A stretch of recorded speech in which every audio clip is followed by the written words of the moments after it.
Welcome to Shields and Arrows, where we defend the faith, the family, and the fellowship. I am Pastor Mark Baze. So glad to have you with us today. And I hope you're doing well. I hope you had a good weekend. I hope you found it somewhat relaxing, that you managed to get some rest in. Hopefully you're also able to be a little bit productive in the various things that you had going on. I know I was not. But nonetheless, here we are. The week comes, the Monday comes no matter what, and we have to rise to the challenge and be ready to face it head on. So I am glad that you're here with us today as we defend the faith, the family, the fellowship. And there's a number of things I want to talk about today, and I'm going to touch on some hot button issues, and I'll be interested in to hear your thoughts as well. But you saw the title of the show. The title of today's show is that the Bible is not all about you. And that's one of the grave mistakes that Christianity has made in making the assumption that everything in the Bible is all about us. And I think that creates a lot of problems whenever it comes to theology, when it comes to our worldview.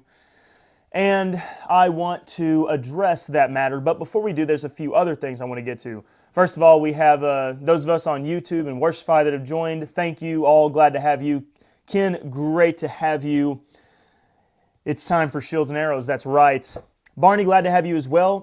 Thank you so much for praying for me and my family, and also me filling in for Ask the Theologian over these next couple days.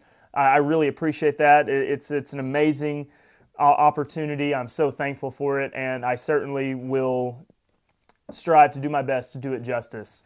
My mom's on here. Great to see you, Mom. And please be praying for my mom's preacher. Believe it or not, I'm not my mom's actual preacher. They live a little bit too far away, but he's having some medical issues right now, so kind of scary. Be praying for him. Brother Steve is his name. He's a great, great man. Kristen, glad to have you on as well. Now, I want to talk about this matter of, and this may sound a little bit strange, but I promise you there are some connections here. The women's NCAA, the NCAA basketball scoring record. Yesterday, Caitlin Clark, player for Iowa, she's an amazing athlete, great basketball player. She passed Pete Maravich on the all-time scoring record. Now, there's a little bit of a disclaimer there because there are some women who actually have more overall points in their career that are higher than even Caitlin Clark's and Pete Maravich's, but it was before the days that the NCAA recognized women's basketball. And also, one of them played for a junior college, so that record isn't quite treated with the same level of seriousness. Anyways, Pete Maravich, though, did have the previous record. He had something like 3,600 points. Caitlin Clark passed that. And I want to talk about this matter because this really points out an important phenomenon that I'm seeing in today's society. And so there can be two things that are true at the same time. First of all, Caitlin Clark, like I said, a great athlete, great accomplishment to her. She earned every single point that she got. However, there's a few key details that I want you to understand whenever we try to compare Caitlin Clark's record versus Pete Maravich's. Pete Maravich played in an era whenever freshmen were not allowed to start. So you could not be on the varsity team as a freshman. Caitlin Clark got to start all 4 years. She had 4 full seasons to make that record. Where Pete Maravich, you may know him as, Pistol Pete, he only had 3 seasons. Now, there's another factor that I want you to realize. Caitlin Clark, who is a three-point shooter, like that is one of her big assets in her game. That's how she got a lot of her points, by shooting threes. Well, in the days of Pete Maravich, there was no such thing as a three-point line. So Pete Maravich scored all of those points that Caitlin Clark just now beat in 3 years and with no three-point line. I say all that to say you can't compare those two. That is not apples to apples. These are two vastly different things. If you'd have taken some of Pete Maravich's shots and given a three-point line, well, that drastically changes things. Or if you would have taken Caitlin Clark's 3 points and made them 2 points, then you have a vastly different result. Or if you just delete Caitlin Clark's freshman year. My point in saying that, we need to stop trying to set new records by changing all the rules. That is a big matter. Furthermore, like I said, we have 2 ladies Their names Lynette Woodard and Pearl Moore. These were college athletes. These were college women who played in the days before a three-point line as well. At least Lynette Woodard for sure. But they don't get recognized. So why we don't treat them with the same level, I don't know. But it's because the media always wants to progress. So they always need the story that is the latest and greatest to show how far we've come along, and that comes at the sacrifice of people in the past. So they really have been pushing Caitlin Clark, ESPN, they post about her every single day. And I feel bad for her because they are lumping her record in with Pete Maravich's. Even in the back of her mind, you got to know that there's an asterisk in her mind because she knows that these things aren't exactly the same. And I don't like that for her. I don't think that's fair to her. I think what you need to do is you got to say there are the basketball records of the era but prior to the three-point line, and then you have the modern era, which has the three-point line. And you need to keep those groups separate. That way, she can legitimately claim to be the all-time leading scorer, at least in the way that they're counting it. And then she doesn't have the weight of all the butts over her head, and Pete Maravich's record stands because he absolutely accomplished something that nobody has ever come close to. If you look at the overall points that he averaged per game, there really is no comparison if you would have given the two. So this way, you're not diluting from the past, and you're not robbing Caitlin Clark of her record either. This way, you really are robbing her. And ESPN and these big sports analysts would like you to think that Caitlin Clark is absolutely comparable to Pete Maravich. And like I said, they're mistreating her. I don't think it's fair. So, with all that being said, I think this shows us a common pattern in society. We will change the rules, we will change history, we will record history differently just so we are able to claim we have accomplished something, that we can do something. Jerry Etheridge said here, not sure, but Pete may have played fewer games per season also. That very well may have been true. And once again, that just goes to show that you hate it for everybody all around. You hate it for the family of Pete Maravich. You hate it for Caitlin Clark.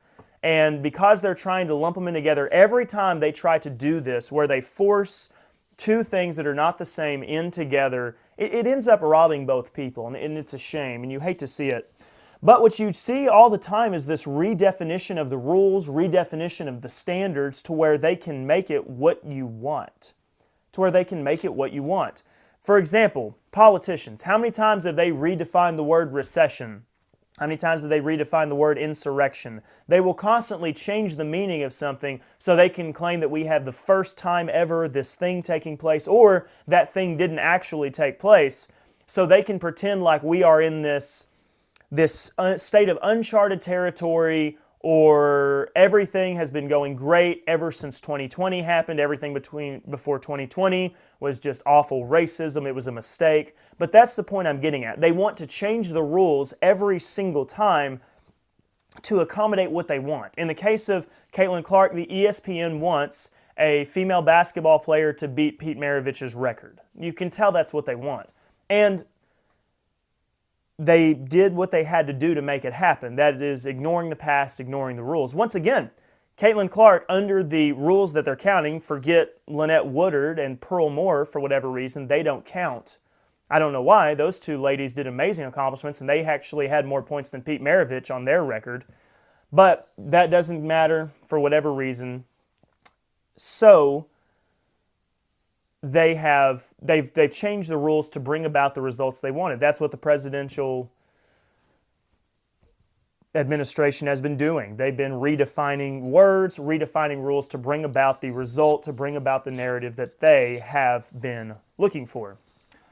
And you see this also when it comes to Bible translations. Every new decade we have a new Bible translation, and that is because they want us to be the generation that finally solves what the Word of God is, that we have all the answers. The generations of the past didn't know what the Bible was. We are the wisest, most intelligent. And I know there will be some out there saying, no, they're just doing good scholarship. But it's really not objective. You cannot look at the Alexandrian texts and the manuscripts they're using and give them the same legitimacy that they have rejected and robbed of the received text. They have made up rules about text variants in order to basically say all the thousands of the received text that we have essentially counts as the same level, the same merit as the Alexandrian, and that is just simply not the case. The Byzantine texts are verifiably much more authoritative. We can have much more confidence in them. The older other translations like the Vulgate, the quotes from the early church leaders, these all lined up with the received text. The Alexandrian are simply the new fad that everybody wants to jump on so that we can have a newer Bible that's bigger, better, fill in the blank. That is a continuing problem that we have. Think about this. Think about our Hollywood media. In our Hollywood media, we have this idea of, oh, we had Wonder Woman. This is our first time that we have a female superhero lead. No, that's not the case. You've had other female superheroes before. You just wanted to make it about the greatest new culture battle.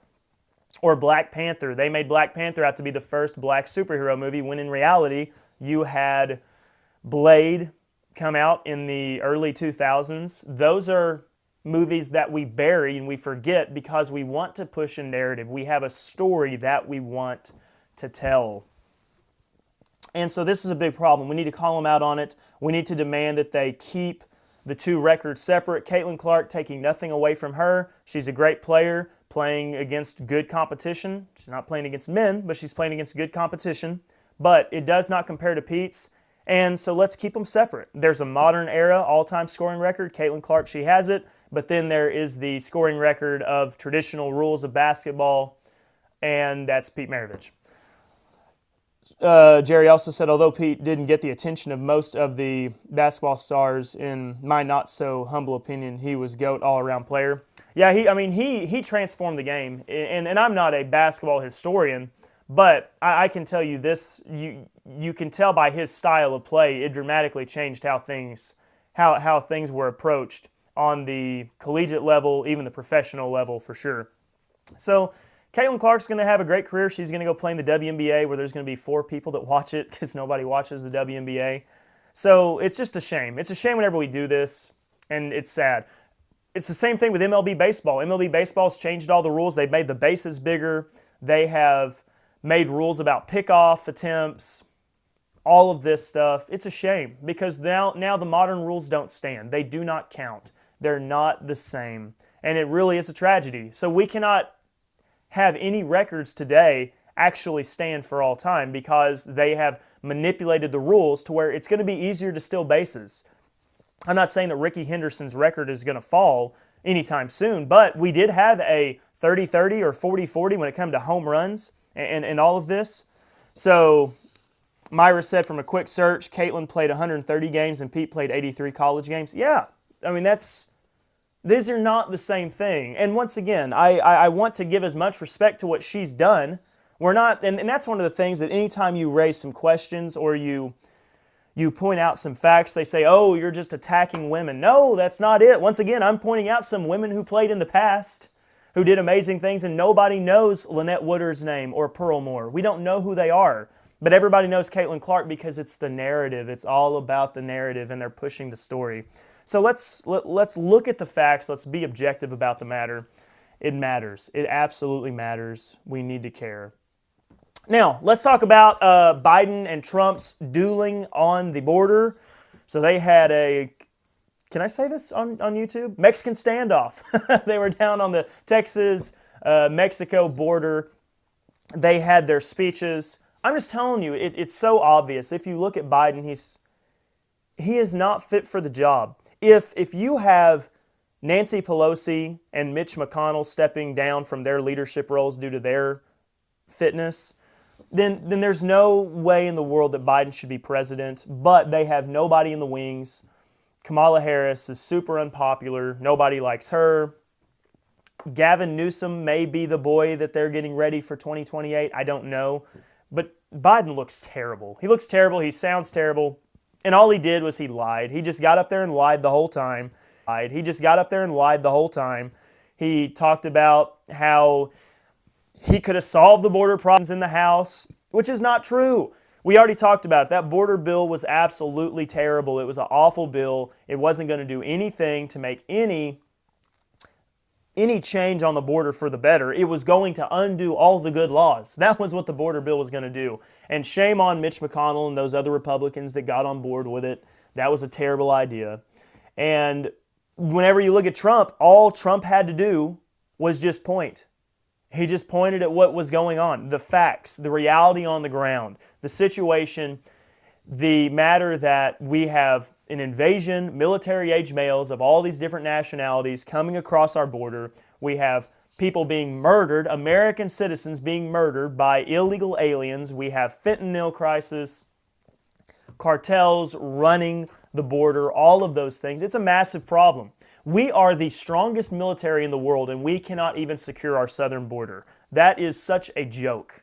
It is such a joke. They will crack down on people who pray outside of an abortion clinic, but we cannot stop drug runners getting across our border. It is a joke. It's so ridiculous, and it is insulting to us for them to say to us, there's nothing they can do about it. It is insulting to say there's nothing we can do about it. They really expect you to believe that we are at the mercy of the reality of the situation, which they claim is unsolvable, unless somehow we pass a bill that allows 8,000 illegals every single day, and then maybe we'll shut it off for a little bit, and then tomorrow we'll reset, whatever the case. It's an absolute shame. But Trump right now, I'm telling you, he is cruising, but do not get comfortable. I said this last week. Do not feel good about this. I don't think Trump's going to walk away with it in 2024. It's going to be a fight. I'm not saying Trump can't win, but just realize there is going to be shenanigans. Shenanigans either on the electoral scale, which there are all the time, or there may be shenanigans when it comes to the cultural, the social matter. There are going to be things happen. Get ready. 2020 is not going to be a summer of love and peace and prosperity. The summer of 2024 is going to get rough. It just will. There's going to be something happen. Whether with Russia, whether with Israel, whether with, fill in the blank. There's going to be something happen. You could have another George Floyd type scenario. The media are going to do their best to spin up controversy so that Trump does not win. They've already said Trump will not win. Nancy Pelosi gave the game away. Trump's not going to win. They are bound and determined they will do whatever it takes because they believe that Trump is the devil. And if you believe that your opponent is the devil, then any means are justified in order to prevent the devil from succeeding. And that's what we're going to be dealing with. So right now, yes, Trump looks great. If the election was held tomorrow, Trump walks away with it. But the election's not tomorrow. It's still a good ways out. We got to get to November, and a lot of things can change. And we'll talk about all that because Christianity Today dropped another terrible article. I am so disappointed. So disappointed on you, Christianity Today. Shame, shame, shame on you. We'll get to that in just a moment. Here's another one I want to talk about just for a moment. Mark Wahlberg. Mark Wahlberg has in recent years really come out very strong as a pretty conservative guy. He's been affiliating himself with Mel Gibson, which Mel Gibson's one of the more conservative actors in Hollywood. And Mark Wahlberg has really gotten serious about Catholicism. Now, I'm not crazy about Catholicism, but Catholicism is a whole lot better than whatever liberal ideology most Hollywood actors hold to. So, Mark Wahlberg has been more open about his Catholic faith. And so many people have been getting very excited about this. He was doing the cross for Ash Wednesday and everything. He did that last year too. We have to stop putting we have to stop putting celebrities on such a pedestal anytime they come out and say things that we like. This is true for Christianity. This is true for gun rights. Fill in the blank. If you want to live by the celebrity, you'll die by the celebrity. I'm not saying not to let Mark Wahlberg say good things if he has something good to say. But do y'all remember the whole Kanye West thing? A few years ago, Kanye West came out, oh yeah, he's turned his life back over to Christ. He is going to be walking the straight and narrow, and every single Christian was, praise God, we've had a miraculous transformation in the life of Kanye West. And I'm not saying the guy isn't trusting in Jesus as Lord and Savior. I mean, I don't think it's beneficial to sit around and speculate about those things. But what I'm saying is Kanye West the guy right now that you want to be a representative for your church or the faith or fill in the blank? No. And so many Christians swept that under the rug because all of a sudden, ooh, that's not a good look for us.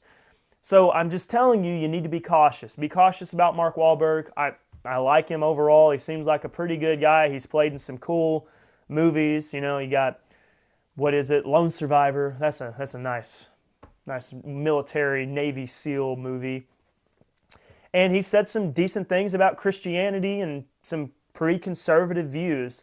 Just don't put all your eggs in one basket on all this celebrity stuff. They will let you down time and time again. And Christianity has to stop being so gullible about this. Just, if the man says something good, fine. But don't share everything he says on Facebook as if it's the greatest thing ever. Here's another one, and I know this may upset some people, but like Tim Tebow. Tim Tebow seems like a great Christian guy. I know that he wouldn't understand theology well, doctrine well. But once again, we have put him on a pedestal too, and we need to be careful, right? I mean, he's seemed to do really well so far, but we gotta watch out for doing that with anybody, whether that's a celebrity, an athlete, a pastor. Don't hang your hat on just one guy or a couple people, because our faith is much greater. It's much bigger than one person. And our faith in Christ does not hang on the actions, the behavior, the conduct of one particular individual. So whoever it may be, just let them say something. If they say something good, that's fine. But don't leave us vulnerable if they end up messing up and falling short of something. Think about all of the musicians, the modern praise and worship Christian singers, songwriters, fill in the blank, that have left the faith, came out as homosexual. I mean, that's a black eye. If we elevate them to that point, we got to be careful who we allow to have influence. So just because they're a celebrity and they say the things that we like, don't set yourself up for failure by putting so much emphasis on them and allowing too much to ride on their influence. Susan says, you got to admit that Caitlyn is fun to watch. Yeah, sure. Absolutely. I mean, once again, they have rightly pointed out that she's a great athlete. She's the best woman basketball player right now. It's just we gotta stop acting like everything is the same and everything is equal. And so let's just take everything in its context. And we don't have to tear down, destroy the past. And we don't have to make up rules to try to make modern people somehow be groundbreaking or earth-shattering. It's just not fair. It's not fair to the people that lived in the past. It's not fair to people that live in the present. Let's let these things stand on their own. You can't lump them all together. Otherwise, it's just going to be a mess. You can't lump in, for example, modern baseball players with, I would even say, like, to a degree, I mean, you got protective gear and all of this. Think about all the injuries that would have been sustained by baseball players of the past, where we have like guards all over our elbows and our wrists and everything. It's just, at what point does it not become the same game anymore? Think about quarterbacks. Patrick Mahomes is a great quarterback, but he has so many rules that protect him that even Tom Brady didn't have in his early career, let alone guys like Troy Aikman, Roger Staubach, Brett Favre. It's just not fair to compare quarterbacks of today to the quarterbacks of the past. They have rules that protect them. So I would say all that just the same. To compare the records that Patrick Mahomes may set is not fair to Patrick Mahomes because he has all these rules protecting him, so he has an asterisk. And it's not fair to people like Tom Brady, Troy Aikman, fill in the blank, who set all these records, Peyton Manning, without having all those rules that kept them safe. So it's not the same. We got to quit comparing everything and acting like it's all the same game. It's not. Whenever you change the rules, it's just not the same game anymore. It's just not. Ken says, I'm actually surprised he prays pretty much correctly on those Hallow ads. I've seen seen a few of the ads. I guess I haven't paid attention to his praying on it. I mean, like I said, seems like a good guy. I'd like to know him. I'd have him on the show. Mark Wahlberg, if you want to come on on Shields and Arrows, I almost did it again. If you want to come on Shields and Arrows, I would gladly interview you. I'd like to share with you Right Division and get you to be a good contextual Bible student, and maybe you can help some of the Catholics get straightened out. So there we go. Here we go. Here's something I want to add. Have you noticed the quality of our sound? Does my voice seem to be a little bit more buttery smooth than normal? Is there not as much of an echo? Is the sound quality as if I'm in the room talking to you? Well, if you have noticed that our audio quality is much improved, that is because you, by your supporting Mark Baze Ministries, we have a brand new lapel microphone. And it is amazing. As a matter of fact, it is the exact same microphone that is used on Ask the Theologian. So hopefully today, whenever I host on Ask the Theologian at 10 o'clock Mountain Time, 11 o'clock Central Time, you will get just as good a quality and maybe even slightly more entertaining. That'll be hard to beat, but I'll sure do my best. And so, let's move on here. I want to address this article really quickly that I saw on Christianity Today. Christianity Today has been on a tear and not a good one. They've really been laying some eggs. It's been a while since I've seen anything on Christianity Today, and I thought, oh wow, that's pretty good. Seems like everything I'm seeing on Christianity Today is very, very disappointing, and this is another one. So Christianity Today has an article, Political Homelessness is a Good Start, by Russell Moore. Political homelessness is a good start. Basically, once again, kind of the idea of, oh, we shouldn't be in the Republican Party, we shouldn't be in the Democratic Party, we should just focus on Jesus. And whenever you do that, you know who you're supporting? You're supporting the Democrat Party, because that is the Democratic format. Oh yeah, we're just a bunch of peace-loving hippies. That's what it is. You can't deny it. That is exactly what the Democratic Party is. So when you say, I'm not affiliated with any political party, you might as well vote blue. Cast your ballot, because that's exactly what you're doing. The article reads, I just feel politically homeless these days. Within the past 6 hours, just as I was writing this, I heard something along those lines from two very different people. An elected official who's a conservative Republican and a progressive activist who happens to be Jewish. If the conservative Republican official said he's feeling politically homeless, he's not a conservative. He's not. If he is not on board with the Republican Party as it stands today, which is for shutting down the border, stop murdering babies, and stop redefining fundamental institutions like marriage and men and women, then he's not actually a conservative. I don't know what his problem is. Now, if he has a problem with the Republican Party because it's not conservative enough, let's have that conversation because, yeah, I agree. The Republican Party is not conservative enough. We need to get them a lot more conservative. We still have too much of that 2028, what was his name? John McCain, Mitt Romney energy. We don't need that Liz Cheney energy, that weak stuff. We don't need the weak sauce. We need the strong conservatism. Give me a little bit more of that strong conservatism, in your face, unapologetic.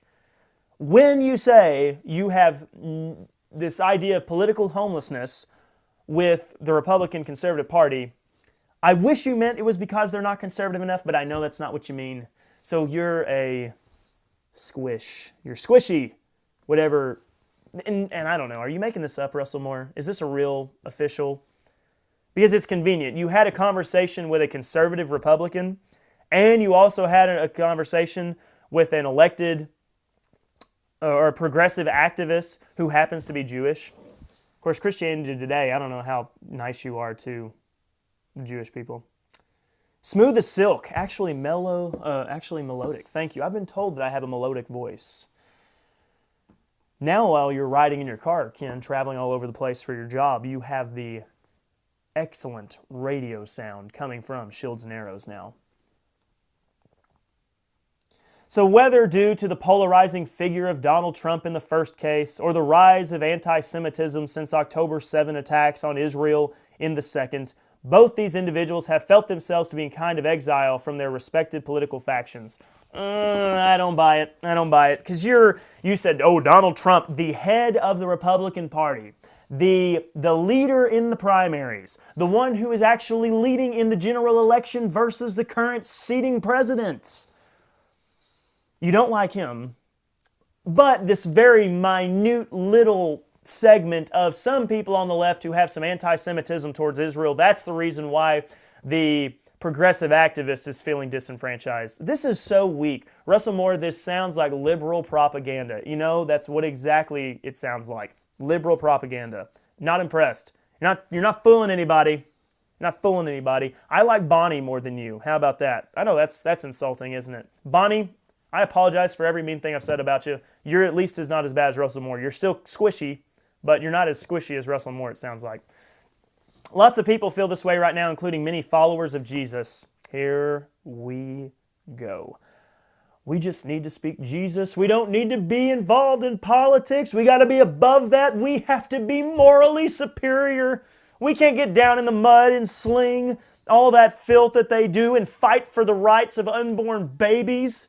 We can't fight for the right to defend our border. No, we just need to teach Jesus, because Jesus would let the cartels in. Jesus would open the border and allow all the military-age males with all their drugs in.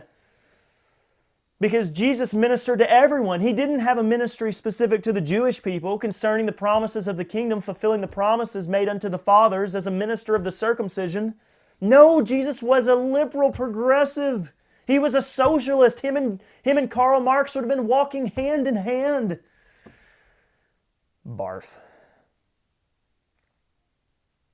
Some Republicans expected this to, or let me see here, let me find it. We find that those who used to be our allies are no longer, and those who used to be our opponents are closer to us in approaching the crisis at hand. Look at the code. Just look at the code. He's speaking in code. Those that used to be our allies. You mean Christians? Dare I say Christian nationalists? Christian nationalists are our enemies now. We don't want to be those Christian nationalists. We don't want America to be a Christian nation.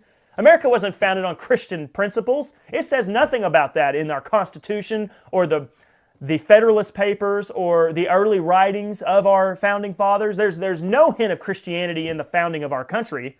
None whatsoever. But those who used to be our opponents are closer to us in approaching the crisis at hand. You mean the liberal hippies? That's what you mean. That's especially true when many are afraid to even talk about this estrangement for fear of losing their place in their tribe. Tribe? Oh my goodness. Quit using their language. Quit using their language. Tribe. Shame, shame, shame. And he goes on here and he talks about, this is so funny. Throughout the Gospels, Jesus is confronted with external pressure to join a warring faction. In fact, most controversial questions posed to him were about just that. So Jesus, we're just like Jesus. See, Jesus had the choice. He could choose the political party of the Pharisees. He could choose the political party of the Sadducees. He could choose it goes on to say, the political party of the tax collectors. Oh yeah, we're just like Jesus. Quit making everything about us. You put yourself in the place of Jesus. That's what's amazing to me. So many of these modern evangelicals, they will say, we are so humble. We're the most humble people that have ever lived. That's one of my, probably out of all my many great qualities, my humility is my greatest one. And we are so humble that we are Jesus. Metaphorically. Put a pause on there for you, but it's basically what you're saying. Whenever you read in the Gospels, it's not about Jesus' ministry, what He did, what He taught. No, you're supposed to read yourself into Jesus' position. So whenever you read the Gospels, yeah, it says it's about Jesus, but it's really about us. That's really the point. You're supposed to make all that about you. Let's ignore history, let's ignore context, let's ignore doctrine, theology. Let's take the life of Jesus and ignore all of that and just make it all a big metaphor about our life today. About choosing between the Republicans or the Democrats. But Jesus was above all that. Jesus wasn't affiliated with a political party. So we shouldn't be affiliated with a political party. This is so weak. This is so weak. My goodness gracious. And he goes on, talks about Abraham was a nomad traveling to the promised land. Abraham wasn't affiliated with any political party. We don't need to be affiliated. So if you have the power to cast a vote to stop the murdering of unborn children, you shouldn't do it because we should be like Jesus. Because Jesus wouldn't have stopped murdering babies. This is so embarrassing. Christianity Today, you got to take it off. This is bad. It's not April 1st. You should have posted this on April 1st because this is so bad. This is so bad. It's kind of like I'm cringing as I read this for you. It's so ridiculous. Shame on you. Shame on you for posting something like this. Stop reading yourself into the Bible. We've taken the Bible, which was an actual historical book that has doctrine, that has theology, that has actual meaning, and we've made it some big metaphor about us. We have taken the Bible and made it this figurative storybook that gives us the warm fuzzies, instead of treating it like it's an actual historical book, a factual book, a theology book. And that is why Christianity is so confused, because we read ourselves into every single passage of Scripture. Because we're operating under that assumption that everything is about me. It's all about me, me, me, me, me. Looking at your comments, Susan says, I noticed your sound quality was better for your church service yesterday. Thank you. I also worked on that too. This is not the same microphone I use at church, but I'm trying to get that better as well. Jerry says, Russell Moore is not a Bible believer. No lie detected. Ken says, do they go around washing everyone's feet? Russell Moore, you can come wash my feet if you want. It's so embarrassing. This is that weak Christianity that is just going to lead to our utter demise. This is why everything is as bad as... This is why we can't have nice things. This is why our society is absolutely confused. It's completely depraved because we have weak Christianity. Like if we were in a weight room and you had this Christianity could not even deadlift 225 pounds, okay? And if you're a weightlifter, 225-pound deadlift is nothing. So this is so weak. This is very bad. We don't need weak little vegan Christianity, all right? We need strong, absolute monster men lifting heavy theological weight. That's what we need. We need big, toxic masculinity teaching the Bible, not this weak sauce of, oh, we got to be like Jesus. Jesus was just all love and peace and mercy, and I read myself into everything that Jesus said, and I'm just like Jesus. You really think so? You think that a socialist is what Jesus was? Stop doing it. Stop reading yourself into the Bible. Just take it for what it says, please. Please take the Bible literally in its context. Don't read yourself into everything. That is why we are so messed up. If we would stop reading ourselves into every single passage of the Bible, we would start to realize, hey, maybe Jesus had a special ministry to the Jewish people, and we shouldn't take everything that Jesus said and make it about us because we're going to get messed up. We don't live in that age. Our dispensation, God is not dealing with the world as He did in times past. This is individual offer of salvation. We just got to do the best we can. We reap what we sow. We're living in an age of the silence of God where He's not giving prophecy, revelation, intervening in divine ways like we saw Him in the past. I'm not saying that God can't do the miraculous. He still can if He wants to. What I'm saying is we don't see it like we did in the Bible. These are different times. And besides, even what Jesus was teaching is not what you're saying He's teaching. What about when He chased people out with a whip? What about when He said, don't go to the people of Samaria, go to the lost sheep of the house of Israel? That's not very inclusive. How's that for your DEI, Russell Moore? Every day I just have to get up here and correct all your problems. Couldn't even bench the bar. That's right. That's right, Mom. Now, with that, let's go into our coffee time. I have my Death Wish medium roast coffee today, and I'm going to sip it while you give me your thoughts. I want to hear what you think. It could be political. It could be hunting. I saw Scott on here. Scott, we can talk about hunting. We can talk about anything. But this is our time to chat and fellowship as sound Bible believers. This is the big boy, strong He-Man club.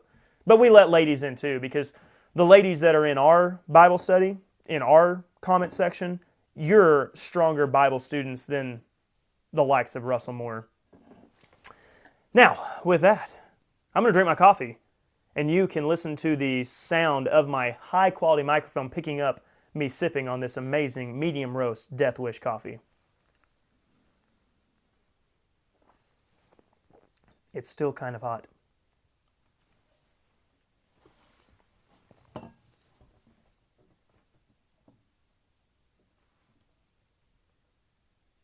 We had Trent comment earlier, sorry I'm missing the live broadcast. You're getting some blood work done, but you'll be watching Ask the Theologian live.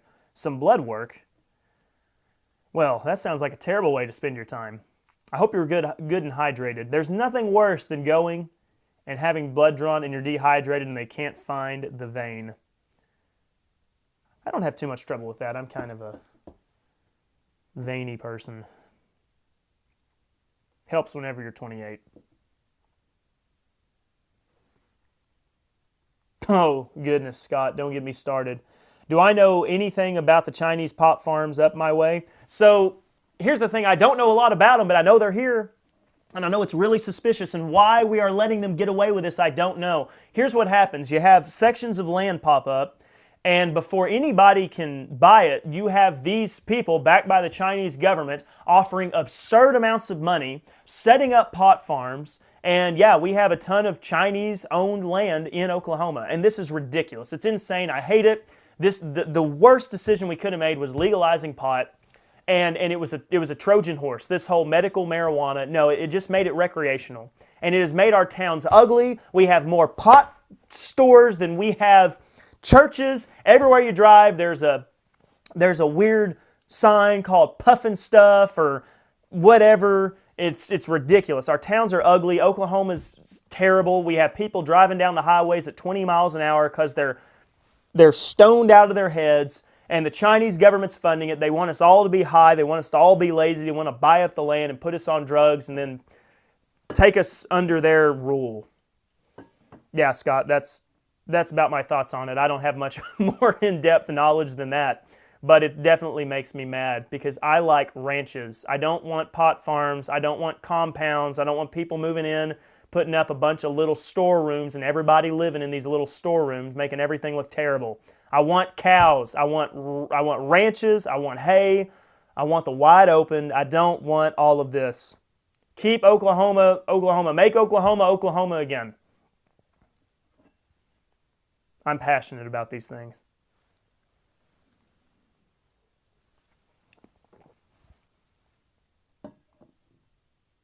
Here's the thing, and I'll be honest with you. On the whole thing with Caitlin Clark, and this is tied to it, I have a asterisk in my mind with the Texas Rangers winning a World Series, and that hurts me. I'm a huge Texas Rangers fan. I grew up, Michael Young was my favorite player. But the Texas Rangers made it to the World Series under the new playoff format because they did not win their division and they didn't have the highest record to get the wild card spot. That's an asterisk in my mind. They really, a few years ago, would not have even qualified for the postseason. So, until they win a World Series by being the winners of their division, or at least being the top place in the wild card, in my mind, there's kind of something that keeps me from enjoying it. So, I mean, I'll be upfront about it. I'm not picking on any particular person. I'm just speaking the reality. It kind of bothers me. I wish the Rangers could have done it the old school traditional way. It leaves a little bit something to be desired. And so I want them to win it by winning their division. Whenever they lost the last game of the season, that just absolutely frustrated me. Major League Baseball is about the only sport that I still follow, professional sport. The NFL, it's okay. Some of it bothers me and annoys me, but I like college football so much more.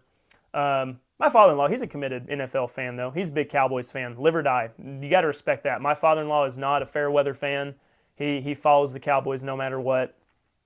The NBA, I feel like that's just a joke. They don't even follow their rules. Scott says, they could actually be covered for military incursion. Absolutely. I don't know why we're letting foreign people buy up our land. I don't understand it. Yep, I agree. Scott also said, yeah, the Supreme Court ruled unanimously for Trump against Colorado. So that's good, unanimously. That's big. And that's surprising that it was unanimous. I may talk more about this on tomorrow's show, but that is very surprising that they unanimously did that, because think about it, how many on the left, those 3 Supreme Court justices. What's the so-called Republican justice who never sides with us? I can't remember his name. Help me out. If it was me, if I had a magic wand, the best way to correct our country, I would make every single politician in America Clarence Thomas. I would clone Clarence Thomas like 500,000 times and put him in every single public office. And if we did that, our country would be so good. I would vote, at this point, Clarence Thomas for dictator. I'm all for it. If he wants to be our supreme leader dictator, yeah, Roberts is the one that always sides with the libs. That's surprising. I'll maybe talk more about that tomorrow. So that's good. There we go. At least a little bit of our government still works. But yeah, Clarence Thomas for dictator. I'm all for it. He could rule with an iron fist, and he is the man. That, you talk about a true conservative, and you talk about how racist the left really is, because they hate Clarence Thomas because he does not follow their mold. He thinks for himself. He stands on his conservative values. He doesn't vote, and he doesn't push the agenda that they say he should because of his skin color. A bushy, yeah. Maybe the best thing that ever came out of the Bush administration right there, Clarence Thomas. What a guy. What a guy. I like him a lot. Amy Coney Barrett, she kind of frustrates me. Some days she does stuff that's good, and some days she does stuff that's bad. Why is it that our Supreme Court justices that the conservatives appoint never just back us the whole time? They'll always squish on something, and then for the most part, except for I guess this one moment, the lib justices, they are in there for a purpose.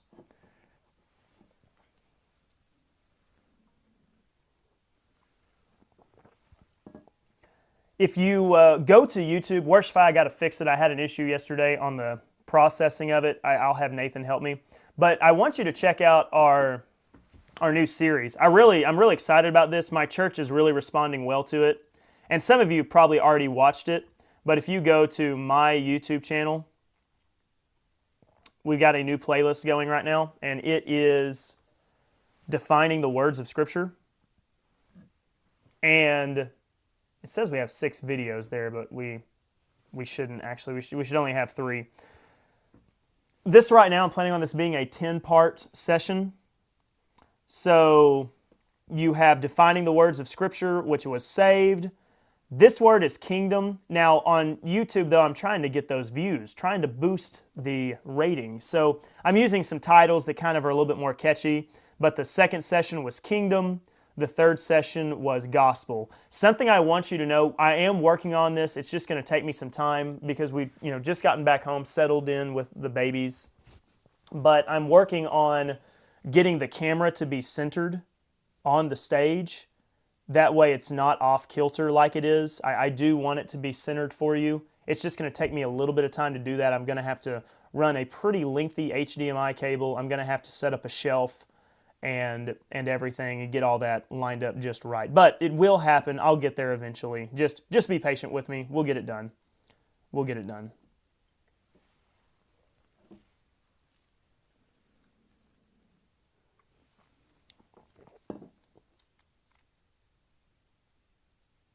Scott, I went out and did a little bit of hog hunting last night. We've had some ranchers with hogs getting in their feed lots and the silage, and so we did a little bit of hunting. Killed a few. Killed like 5, I think. Oh, sorry. You were focused on the YouTube screen. You weren't able to see me talking. All right, well, if you don't have any more thoughts or questions, I guess I won't continue to ramble on. But I'll give you just a few more minutes. If you ask anything, say anything that you would like to hear, and then I will quickly start getting ready for Ask the Theologian. I'm going to go live at 11 o'clock Central Standard Time, filling in for the Dr. Randy White as he is traveling, and I will be taking your biblical, theological, and worldview questions. And you can submit your questions to askthetheologian.com.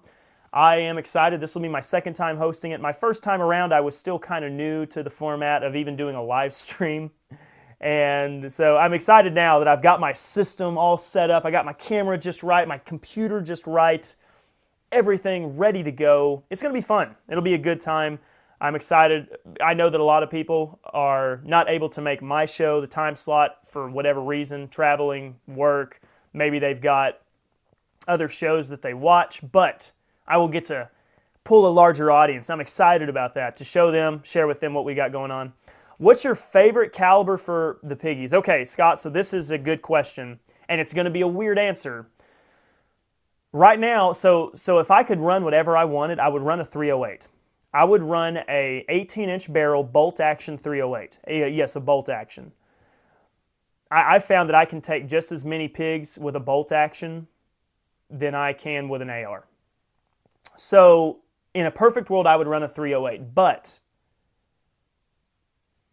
right now, I've got a 22-250, and I run a 50-grain VMAX. That's a small bullet for hogs, but I'm telling you, that 50-grain VMAX, if you get them in the front shoulder, neck to head area, you are going to drop them. You will take them down. I've taken some big hogs by using a 22-250. It's not perfect. If I could do it, like I said, if I could run anything I wanted, I would run either a 308 or maybe a 6.5 Creedmoor, but that 22-250 is great. The 20-inch Grindle's fine. Yeah, you don't need a big thumper caliber. You really don't. But the thing is, I have a 22-250. I've got lots of ammo for it. I can reload for it, so that's why I run a 22-250. I know it's hard to picture. Some of you who only know me as the preacher boy, I'm an Okie kid. I like to get out in the woods. I like to do stuff. I think that as a male, you've got to have hobbies. You've got to be well-rounded. You can't just be all work and no play. It's good for you to get out and do some stuff. You like the black background? I don't know. Do you think I should keep it? Or I want to build a nicer background. It's just taking some time. You know, I've focused on getting, like, for one, good audio quality, like a good mic, and a good camera, and a good computer. And all those things have been made possible by you. I could not have done this on my own. I could not have done this on my own.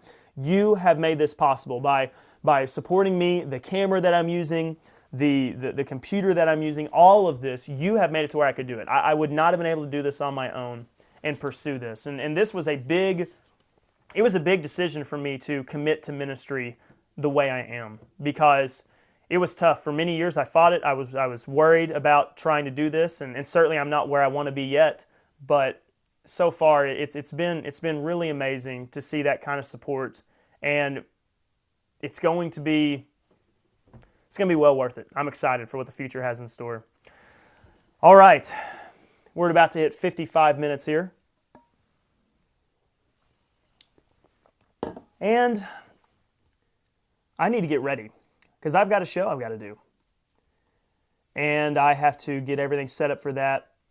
And this has been Shields and Arrows, where we defend the faith, the family, and the fellowship. We stand for the truth of Scripture. We stand for family. We are not afraid to speak out against the absolute atrocities that are occurring today, the corruption, the lies, the deceit, and we believe in what we're doing. And you believe in what I'm doing. You support my ministry. I cannot thank you enough for all of your help. This is a fight that we're in together. I can't do it on my own. I need your help, and you have delivered time and time again. If you would like to support my ministry, you can go to markbazeministries.org, and you have the option to support our ministry. Click on that. It will give you some instructions. You have a few different options. Just reach out to me. I will work with you and find the way that works best. And we will continue to use your resources that you help me with to be able to make this ministry better. We have, right now, every single cent has been going to getting better quality equipment, getting this to where we can have a good program presentation where I can teach the Bible. I have a lot of things planned, a lot of things in store. It's going to take a little bit of time. But if you continue to invest in what we're doing here, I think, I pray, I hope, you're going to be amazed at what we start to see. There are things that I want to do that I'm so excited to tell you about, but it's got to wait. So I forgot to restart my music. So now let's try this again. This has been Shields and Arrows, where we defend the faith, the family, and the fellowship. Thank you all so much. We'll see you tomorrow. Tune in to Ask the Theologian today at 10 o'clock Mountain Time. Thank you.